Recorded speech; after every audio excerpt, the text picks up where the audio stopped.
Bem-vindos à quarta temporada dos Diálogos ICA Brasil. Sou Eitel Silva, coordenador de negócios e novos projetos do ICA. É um imenso prazer em conectar com todos e todas, em especial, desde já, agradecer a participação do profissional Eduardo Tude, que por gentilmente está colaborando conosco nesse tema tão estratégico, que é a temática da conectividade rural. Nesse diálogo, vamos abordar um tema extremamente importante, fundamental para ampliar o acesso dos produtores às inovações tecnológicas e promoção de integração de políticas públicas para o desenvolvimento rural. Portanto, o tema conectividade rural faz parte de uma agenda propositiva do ICA nos seus 34 países pertencentes ao sistema interamericano.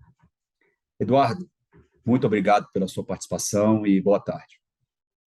Boa tarde aí, obrigado, Eitel, obrigado a todos aí do ICA. Ok, Eduardo. Eduardo tem um currículo com uma experiência super vasta com relação à parte tecnológica sobre o tema de conectividade. Ele atualmente é presidente e sócio da empresa de consultoria Telecom. Atua desde 2002 como analista de mercado da Telecom, coordenando projetos estratégicos de consultoria nesta área. Engenheiro de telecom e mestre em telecom, e atua como professor especialista visitante da Unicamp desde 2013. Ocupou várias posições de direção em empresas de telecom, em áreas como sistema de celulares, Ericsson, redes ópticas, Pegasus Telecom e satélites INPE. Portanto, hoje à tarde teremos a oportunidade de ouvir uma pessoa com ampla experiência nesse tema tão emergente e importante que é a conectividade rural. É importante abordar que o ICA vem realizando diversos estudos sobre esse tema, né, sendo de bastante interesse por parte dos nossos sócios estratégicos. E, nesse sentido, o ICA procurou o nosso amigo Eduardo Tude para ele colaborar com subsídios e um diagnóstico da situação atual da conectividade rural.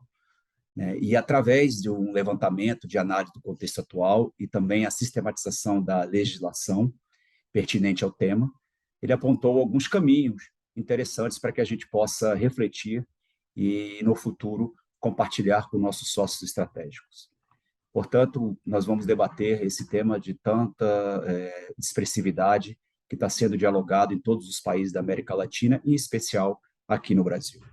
Eduardo, para a gente começar esse bate-papo, esse diálogo, eu queria que você desse para a gente uma abordagem da arte da conectividade rural, né, frente às lacunas e brechas de conectividade no território brasileiro, né? Quais são as manchas, os vazios e como é que a gente poderia trabalhar nesse sentido para minimizar esses espaços vazios da conectividade.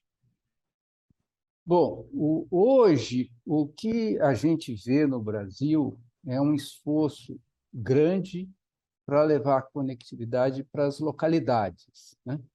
Então, a gente teve agora o leilão de 5G, né, em que as obrigações que foram colocadas foram relacionadas a isso, né, a levar 4G para as milhares de localidades onde o serviço não existia, né? Então, hoje, o foco das políticas públicas, né, do Ministério, da Anatel, está sendo esse, né? O que é um passo importante para a conectividade rural, porque à medida que você leva essa conectividade mais próxima do campo, fica mais fácil expandir para as propriedades, né? Agora, se a gente pega de um modo geral, né, as áreas são muito grandes e você não consegue, né, ter a conectividade necessária.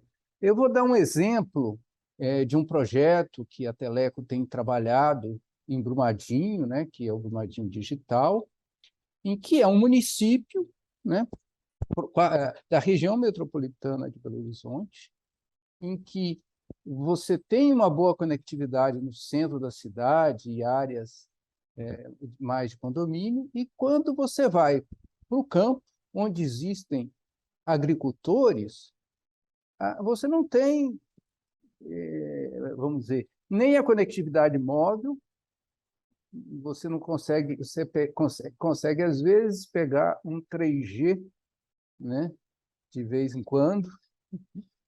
A gente visitou uma propriedade em que uma senhora disse que para ela receber uma mensagem do WhatsApp, ela botava assim, o celular no telhado, ia dormir, no outro dia chegava uma mensagem, né?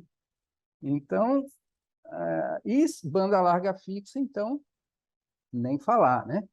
Então, assim, essas lacunas, às vezes a gente pensa que existe no meio da Amazônia ou do Nordeste, mas existe em qualquer município brasileiro que tenha uma área rural considerável, né? E as soluções para essa lacuna, né, que eu falei, você avançar para um distrito, para uma localidade, você torna mais fácil resolver isso, porque para implantar, né, uma conectividade rural, a gente tem as duas visões, né? Quer dizer, o primeiro, uma conectividade na sede da propriedade, né? E isso aí, se você está perto de uma localidade, ela pode chegar para um rádio, ou até mesmo a rede celular pode começar a pegar lá, né? Para localidades distantes, você vai depender do satélite. O satélite é uma opção boa, tem cobertura nacional, né? Os satélites têm evoluído muito. A gente agora tem os satélites de órbita média, órbita baixa, que dão uma latência menor, uma capacidade maior, mas a capacidade deles é sempre limitada, né? E o custo também é mais alto. Então, você vai ter cota de dados, etc. Então, com isso, você até pode atender lá a sede da fazenda, mas para você ter o que seria realmente necessário, né? Uma rede 4G, para que, ao se deslocar pela propriedade, né, o agricultor pudesse usar o WhatsApp, entrar nos seus grupos, tirar dúvidas, né? Isso depende de você ter uma antena de celular no local, né? E isso, existem operadoras que fazem, mas com custo alto, né? Porque o custo não é só o custo de você construir a torre e botar o equipamento. Se você vai conectar com o satélite, por exemplo, você tem um custo aí de pagar o satélite mensalmente, né? Então, isso acaba sendo viável só para as grandes propriedades rurais. Então, como você colocou, esse é um problema, vamos dizer, complexo e que não tem só uma saída. A gente vai ter que ver isso em cada localidade, cada região, como que se pode avançar e o que pode ser feito. Perfeito, Eduardo. Importante essa sua leitura, abordagem, porque os desafios dessa dimensão continental brasileira é imensa, né? Sim, Associado a isso, esses vazios nas zonas rurais são extremas e para que chegue políticas públicas estruturantes para isso, de alguma forma ou outra, tem que ter todo um arcabouço normativo, legal, instrumentos que possam ser acessados de maneira mais, vamos dizer assim, acessível, né? Principalmente para o nicho, que são os produtores rurais, agricultores familiares, né? Aquelas pessoas que produzem alimentos no Brasil. Mas é fundamental que a gente entenda um pouquinho, e aí vai a minha pergunta, no sentido da como é que hoje você analisa a base legal e os instrumentos que estão sendo, de alguma forma, desenvolvidos, que foram construídos, em que fase, em que momento nós estamos nesse processo. Temos Lei Geral das Telecomunicações, temos o próprio FUST, né, que é o Fundo de Universalização de Serviços, Programa Nacional de Banda Larga, Programa Brasil Inteligente, ou seja, a lei agora de 2019, 13.879, quer dizer, vários instrumentos. E como é que você vê esse arcabouço, se estamos avançando, e se estamos avançando, que outras medidas seriam interessantes a gente pensar? eu acho assim, que a gente teve um grande avanço assim nos últimos anos, né? No sentido de que sempre, como que funciona? A gente tem a Anatel, que é uma agência reguladora, independente, faz o seu papel, e o Ministério das Comunicações estabelece as políticas públicas. Há anos, o Ministério estabelecia políticas, fazia planos, e não tinha recursos para implementá-los, né? E aí a gente teve agora alguns avanços. O primeiro é que o leilão de 5G foi não arrecadatório. Quer dizer, dos 47 bilhões que seria o preço das frequências, 42 foram convertidos em compromissos. E entre esses compromissos, assim, a gente tem o que eu mencionei, que é a Anatel, o Ministério e a Anatel fizeram um levantamento de localidades no Brasil inteiro para serem atendidas com 4G. Então, isso é um grande avanço, como eu coloquei, porque leva o 4G, e para ter o 4G tem que chegar uma banda larga lá também, porque isso é ligado na antena. Então, você leva isso mais perto das propriedades, facilita resolver o problema. Houve também a questão do projeto Norte Conectado, que são as infovias fluviais.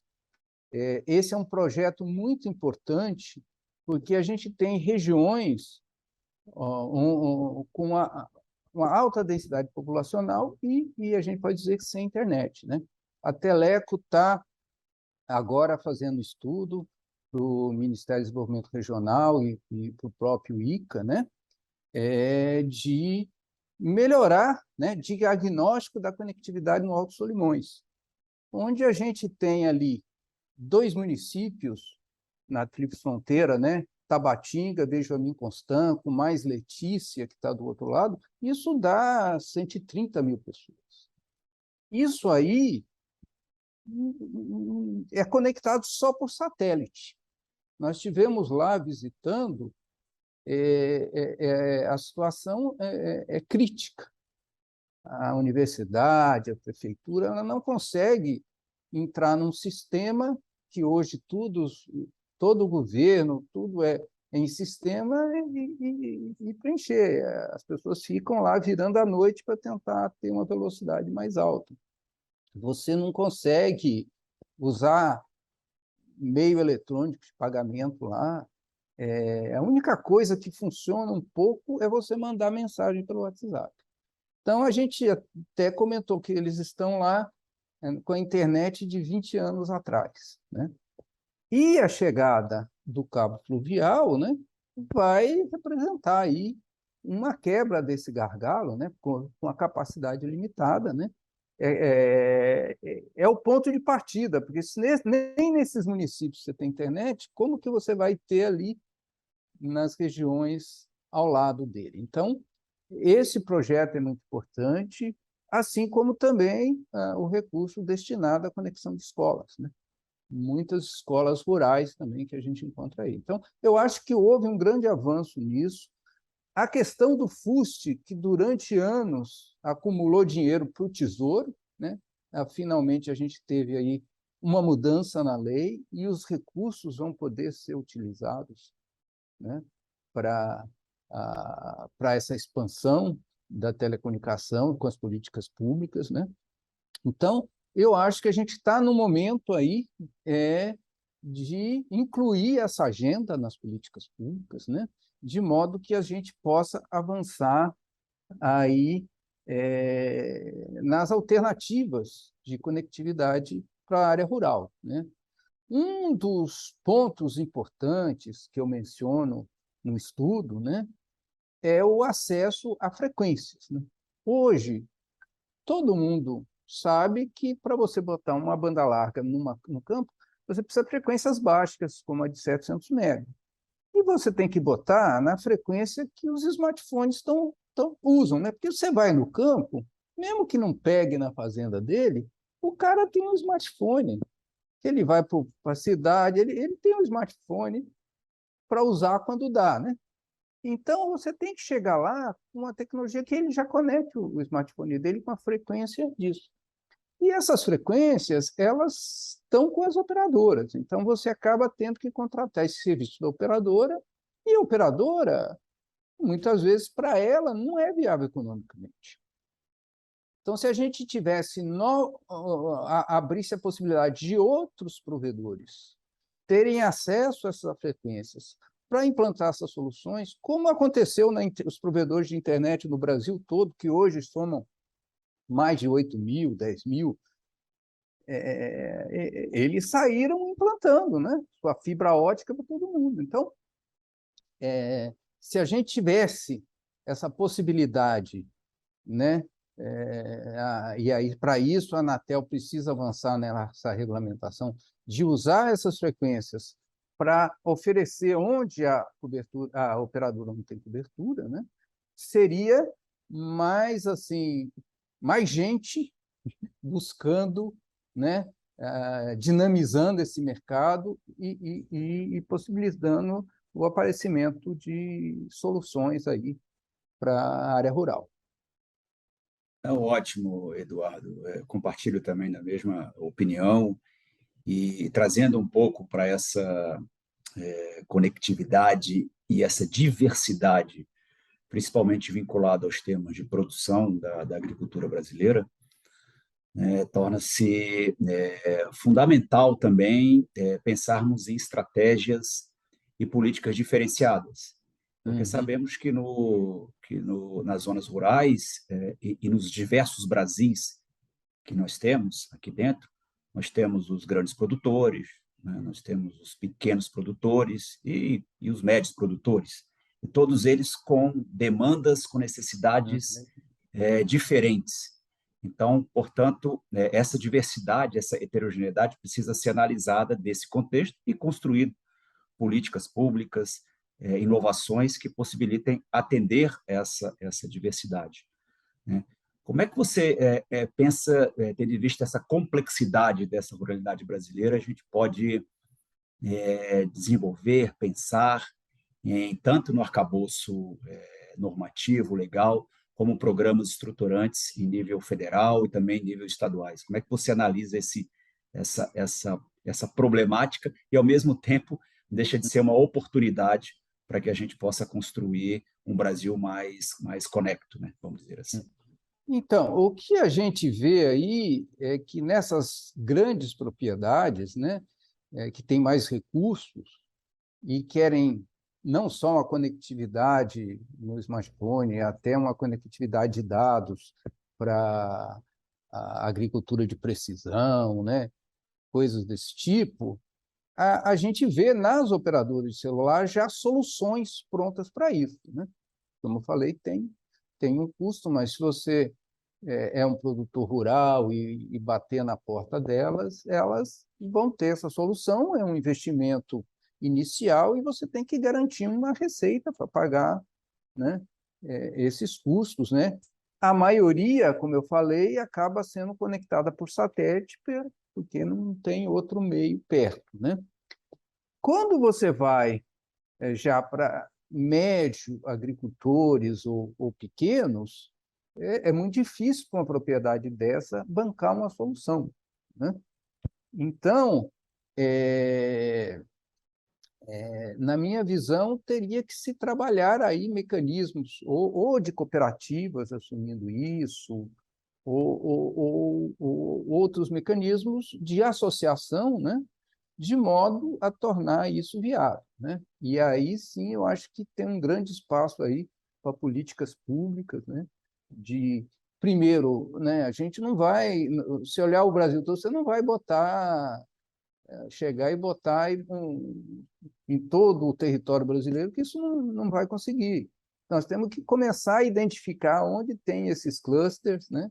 De agricultores e aí aos poucos isso sendo implementado, isso entrando nas políticas públicas do governo, né, para ser implementado com os recursos do FUST e outros que vierem, né, das licitações da Anatel, né? Agora, é preciso formular esses modelos, né? A gente tem aí modelos de uso dessas frequências que em que tem esses novos players, como eu mencionei, né? Então, isso aí pode viabilizar esse tipo de solução. Ok, Eduardo. Realmente, essa diversidade é impressionante. Temos que É, pensar em modelos diferentes e compatíveis com a realidade que existe nas diversas vazios de conectividade no meio rural. E aí me leva a um ponto interessante, uma reflexão que eu faço, que gostaria de ouvir um pouquinho pela sua experiência, né? Não necessariamente acesso à internet ele significa ganhos de produtividade na agricultura, né? Então nós uhum, estamos falando de uma ação que ela é complementar a outras intervenções ou outras políticas públicas que aí sim possam gerar ganhos de produtividade nas suas diversas estratificações, vamos dizer assim, dos atores que lidam com o meio rural, né, da porteira para dentro e também da porteira para fora. Tem vários é, que necessitam da conectividade, do acesso à internet para isso.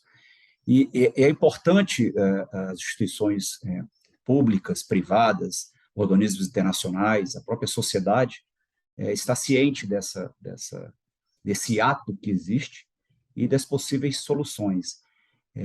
Queria que você abordasse um pouquinho isso, essa reflexão que eu estou colocando aqui no nosso diálogo, e também já apontasse, dentro da sua visão, os principais caminhos que a gente já poderia trabalhar de maneira dentro do arcabouço existente, né, para ampliar, potencializar essa conectividade no rural brasileiro.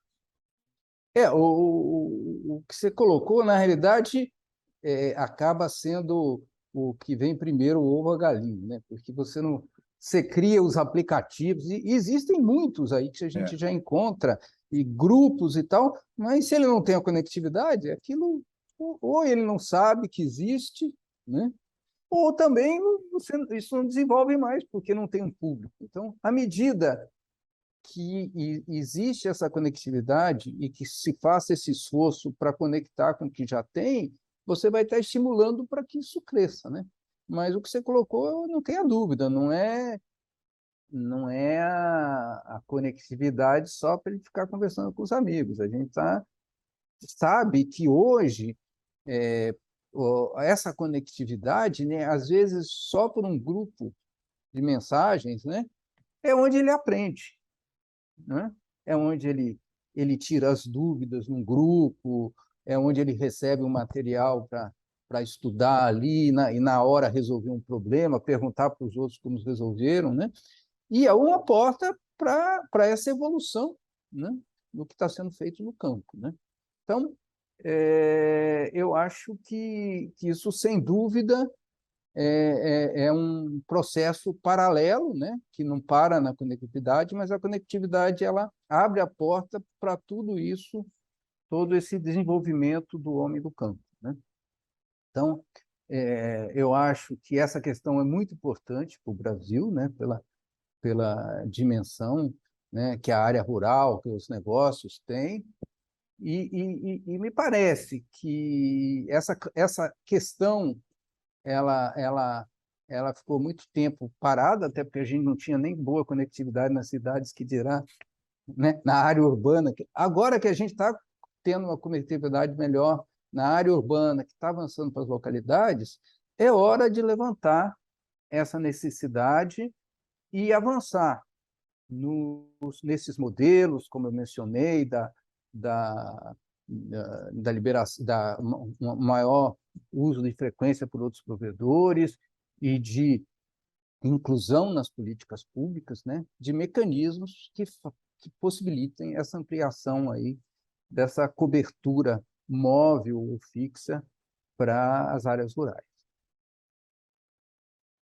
uma ideia, e com base em experiência de outras políticas públicas, pensar na universalização da conectividade rural de maneira estruturante pode ser um caminho interessante, que aí se insere no tecido da política pública, assim como foi feito no programa de eletrificação rural e outros programas que outros estados da federação também conduzem. É um caminho que, em termos de política pública e de apropriação isso do poder público, a gente poderia pensar. Assim, eu acho que você falar em universalização é preciso ter acaba sendo um objeto um pouco difuso quando você fala da área rural, né? Porque, na realidade, quando você falou, por exemplo, no Brasil, universalização da telefonia fixa, o que significou? Que qualquer um tivesse acesso, qualquer pessoa tivesse acesso a um telefone fixo na sua residência, né? Quando se fala no celular, você fala, não, o acesso da população toda ao celular. Agora, se a gente for olhar o que é isso no campo, por isso que eu falei, você teria que avançar em definir clusters, né, que tem que ser atendidos e priorizar. Porque se você falar, não, eu vou levar a cobertura 4G em todas as áreas do Brasil. Tem áreas que não tem ninguém. Você não vai fazer lá. Você vai fazer onde existe uma agricultura, onde existe uma pecuária, onde existe gente. Então, eu acho que a política pública, o problema é um pouco mais complexo do que foi quando a gente falava de pessoas, né? A gente tem que especificar melhor o que é isso, senão a gente fala, mas isso cai no vazio.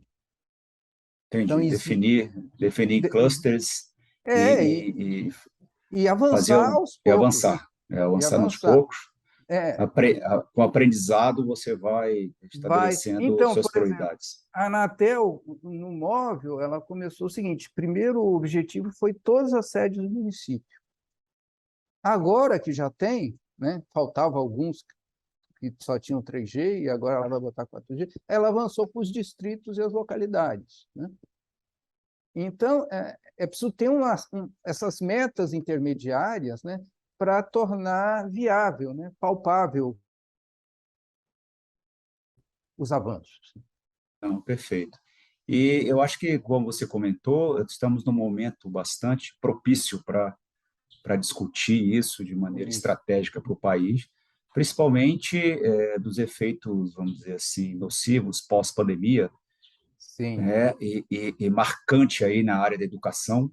Você imagina, nas zonas sem urbanas dúvida. já foi um déficit incrível. Você imagina em áreas rurais, Sim. né? Que aí é praticamente muito difícil ainda de se pensar, é incalculável o prejuízo que se teve nas áreas rurais em virtude desse momento de pandemia. Então, acredito que a gente possa estabelecer uma discussão bastante estratégica para o país, eu acho que o ambiente é favorável, e eu acho que o caminho é esse, da gente propor ideias alternativas, estudos estratégicos, e principalmente, eu acho que as parcerias, né, os arranjos Uhum. institucionais. E eu queria que você falasse um pouquinho para a gente da parceria pública e privada. Como é que você analisa esse contexto, os arranjos, os modelos que a gente poderia aprofundar e aperfeiçoar no Brasil para a gente diminuir esses hiatos e essas lacunas da conectividade rural? Então, existem aí vários modelos, né, que a gente vê para ampliar essa parceria. Um deles é o da parceria público-privada, né, em que, por exemplo, o Estado vai contratar, né, vai fazer uma parceria para alguém implantar uma rede, né, e atender ele e todos os outros. Um exemplo que a gente tem desse modelo é o Piauí Conectado, né, que é uma parceria pública-privada, né.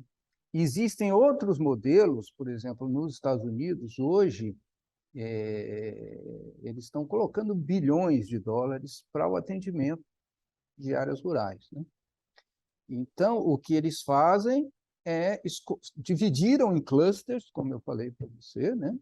E eles fazem leilões reversos para os prestadores que quiserem atender uma área ou várias, ou conjunto de áreas. Na verdade, isso é repassado para os estados e os municípios, e quem faz isso acaba sendo ou o estado ou o município com esses recursos, e aí são selecionados prestadores que têm que, durante 10 anos, atender aquele serviço com certas características, etc. E tal, e para isso recebem recursos públicos. Então, esse é um modelo, por exemplo, que pode ser adotado. Agora, isso, como eu falei, você tem que definir qual é o objeto, né? Onde que você quer ver isso implantado.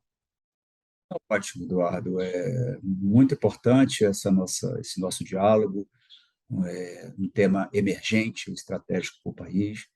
Eu, desde já, agradeço imensamente todo o esforço que você tem feito, principalmente nos trabalhos com o ICA, e tenho certeza que esse diálogo não vai ser o último, ao contrário, é o primeiro de muitas outras possibilidades de intervenção, de diálogo, de debate, de discurso em um tema tão importante para o país. Então, muito obrigado por seu tempo e principalmente pela sua experiência e dedicação a um tema ao país. Eu acho que isso é fundamental e parabéns pelo seu trabalho. Obrigado aí, é um prazer aí estar conversando com vocês. Ok, agradecemos a participação do Eduardo Tuge e também toda a audiência que o ICA tem. E convido-os para continuar conosco no canal do ICA Brasil no YouTube e demais redes sociais. Muito obrigado e até o próximo diálogo.